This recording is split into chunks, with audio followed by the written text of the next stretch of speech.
Hi, and welcome back to the Rural Spin Kitchen. Today what we're going to do is can some flavored bacon. We already have a pretty extensive blog post on this process on our website, ruralspin.com, and you can go there and look at it. It's got a lot of pictures and it's kind of a step-by-step. But we wanted to show a video as well because some people had been asking about that. So today we're going to can 4 pounds of bacon. We're going to do a batch of bacon bits, Tabasco flavored to bacon bits, Tabasco flavored strips, and then a batch of maple syrup strips, and then a batch of thyme and basil bacon strips. And I'm really excited about those because those are new. Canning bacon is not difficult, and it has a lot of payoff. Having canned bacon ready at home can serve a lot of different functions. One, if the electricity goes out, there's some sort of natural disaster, that kind of thing, it's nice to have bacon that's already canned. You can just pop the can and have it available to feed your family or your neighbors if it comes to that. It's also really versatile in recipes to just be able to go to your cupboard, open up a can of bacon or canned bacon bits, and just have it available. You know, it just makes quick cooking when you're coming home from work a lot easier. The third thing is canned bacon just tastes really, really good. And it's sort of an addictive, very dangerous snack to have around. There's more than one time that I have just opened up a can of bacon and just, I swear to God, almost eaten the whole pound by myself. And had to do a lot of exercise later to make up for it. But it's so good that you'll agree that it's worth canning the bacon. But you can only do this if you have a pressure canner. You can't hot water bath bacon. That's gonna kill you. So you need a pressure canner, and you need to have some experience with canning before you move on to canning bacon. If you don't have the desire to can your own bacon, but you like the idea of having bacon available, there is a product called Yoder's canned bacon. It's canned professionally. I don't know what the shelf life on this is. With this canned bacon, it's about a year. With this stuff, because they do it in factories and whatnot, I think it's like 10 years or something like that, but don't quote me. But this Yoder's canned bacon I get from a company called Camping Survival. And it's a great company. Their shipping costs are really low, and they sell this. So if you don't want to can your own bacon, but you like the idea of having it, get some Yoder's canned bacon from Camping Survival, and you can find them just at campingsurvival.com. Okay, so basically the steps of canning bacon, it's like 4 basic steps. 1 is you weigh out and you cut your bacon. 2 is you cook it. 3 is you prepare it for canning and add your flavorings, and then you put it in a jar and then you can it. I mean, that's all there is to it. So what I have here are 4 pounds of bacon, and now what I'm going to do is weigh it out and cut it. And the reason why I'm cutting it is because 1 pound of bacon will fit into this pint-sized jar. Other people do it where they just, you know, they'll can the whole strip and then they'll can it into a quart-sized jar. But you can fit, it's like 2 pounds of bacon in a quart-sized jar, and I think it's too much to deal with unless you have a family of 10. This pint-sized jar is perfect for, you know, a meal, a breakfast for a family, because it's, you know, you can fit 1 pound of bacon in this pint-sized jar. I know it seems like a lot. So I use pint-sized jars, but in order to do that, you do have to cut the bacon in half. So that's what I'm going to do now.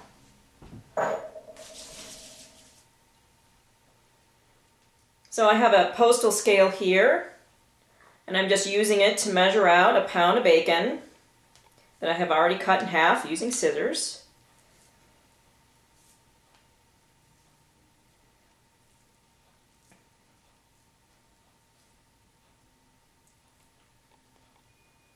Okay, here's 1 pound.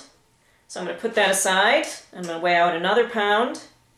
If you're doing multiple jars of this, it's easier to cut in half and weigh out your bacon just in piles and have it already done.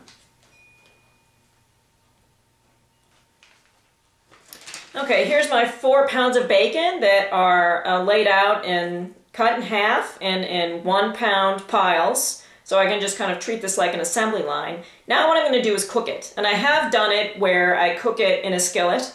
That does take a little more time, unless you've got multiple pans going. Today what I'm going to do is cook it in the oven. To cook bacon in the oven, all you have to do is take a kind have a deep dish. This is the bottom of a broiler pan, or you can use a cookie sheet, a jelly roll style cookie sheet that has a rim in it. Line it with tin foil and then just lay your bacon in it.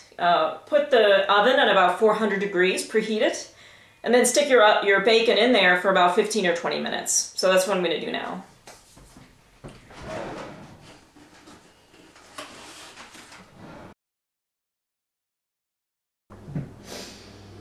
Along with the bacon strips that we're going to make, we're also going to do 1 pint jar of bacon bits, which is a pound of bacon.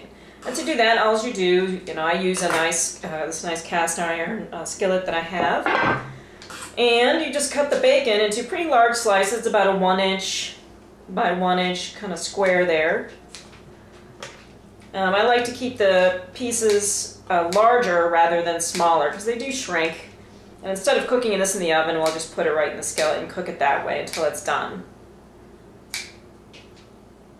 These will be cooked on the stove while the bacon strips are in the oven. So you kind of do it that way. So there they go, getting ready to be cooked.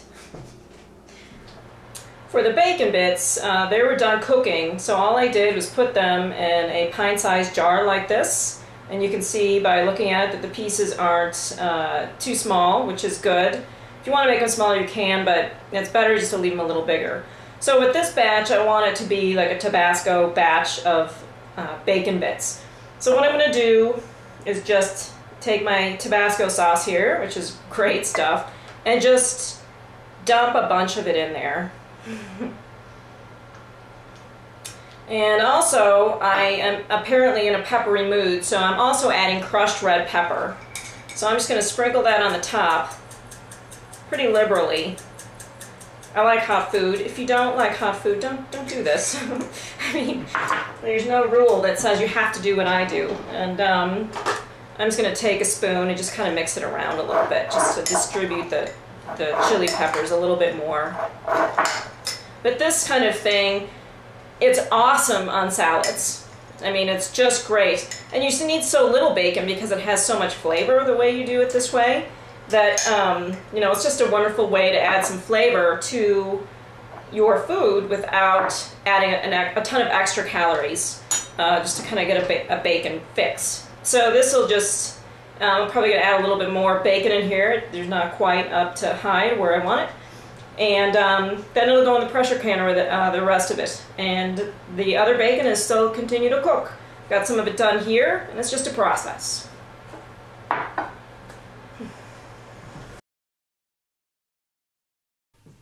Okay, I've got a pound of bacon on this particular pan, and you can do multiple pans at once. I actually don't have a ton of kitchen, not appliances, but kitchen bakeware and things like that. So I'm going to be doing this in batches because this is really the only thing I have that I can cook the bacon in. But that's fine, and eventually when I get a little more money, I'll get, a few more things for my kitchen. But, you make do with what you have if you don't have a lot of money. So this is going to go in a 400-degree oven, my bacon strips here, for about 15-20 minutes. And keep an eye on it. You want to cook the bacon until it's almost cooked through. You don't want to get it over to the point where it starts to get too crispy, because it's not going to really work for you. So just aim for taking it out of the oven when it's almost cooked through, because it'll continue cooking after that. And then when it's cooked, you put it on a plate lined with paper towels to drain and kind of hold it off until you can get the rest of your bacon cooked. So this is going in the oven. Alright, what I've done is I've taken one batch of bacon and put it on a paper towel lined plate here. And then what I'm doing is just reloading the pan with another pound of bacon. Excuse my stretch. Just put it in the pan, and then I'll stick this in the oven, and while this is cooking, then I'll process, or not necessarily process, but I'll get this ready for the pressure canning. And when you cook the bacon, you want to take it out at about 15 minutes, and then flip it, and then put it back in for another 2 or 3 minutes, just to make sure that both sides are kind of cooked through evenly. Just make sure you don't cook the bacon 100% through to the point where it's starting to get crispy. That's a little too much. But if you really like that, I guess knock yourself out. But I don't really like that. I like it almost cooked to the point where it's still kind of, it's cooked through, but it still plies quite nicely because when you take it out of the jar, it just chews a little better. So I'm going to put this in the oven, and then what we'll do is we'll prepare this for the canning jar.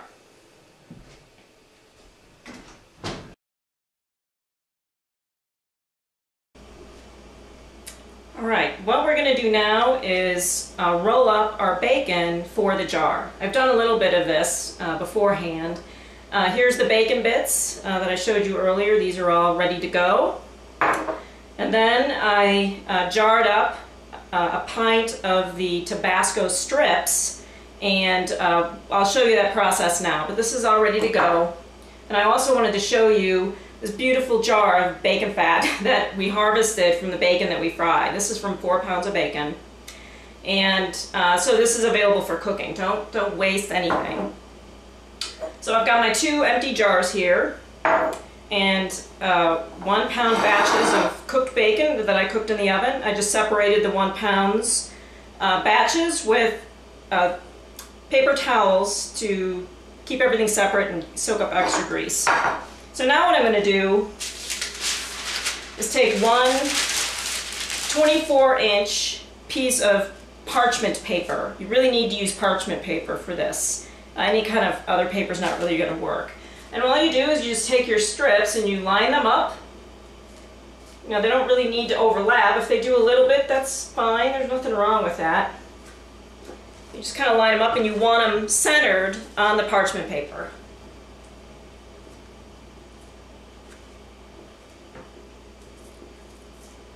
Alright, so I've got my bacon lined up in the center of the parchment paper. You can see the edges here, and there's like 3 or 4 inches left at the edge, and that's good. You want to keep that there. So now all I got to do is flavor it. You know, you don't have to flavor it. I like to. I think it's a lot of fun. And right now, for this batch, it's going to be maple syrup. So over here, I just have some maple syrup in a container with the brush here, and you really kind of need to use 100% pure maple syrup for this. The reason being that synthetic syrups, I find that they don't react so well to 75 minutes of pressure canning. So you really need to use the real thing. I tend to buy grade B for this, and for everything, you know, it works for me. I put maple syrup in my coffee and everything. So basically, you just want to put a bunch of maple syrup on your bacon. You know, don't be stingy with this. You know, you're flavoring it for a reason, because you want it to taste like whatever it is you're flavoring it with. So just brush liberal amounts of maple syrup on your bacon. You know, you only need to do it on one side. You don't need to do it on both sides. It's a little too much and kind of a pain in the ass for really no benefit. Yummy.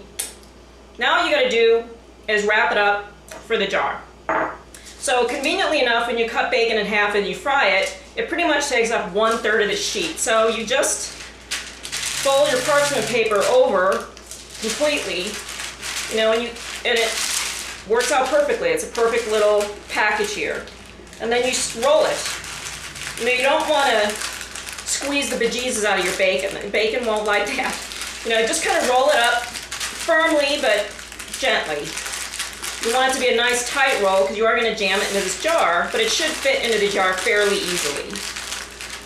You know, make sure you use your hand to keep your paper here folded, and then this extra bit at the end just kind of makes sure that, you know, you've got a nice tight seal, and then you just put it in the jar. See, it just kind of slides right in. You shouldn't have to cram it in there. Gotta get a lid. It fits really well, and you just put the jar on it, or the lid on it. And what I do at that point, where's my pen? I label it because my memory is not so great, and I like to remember what stuff is. So I just write maple on the top here.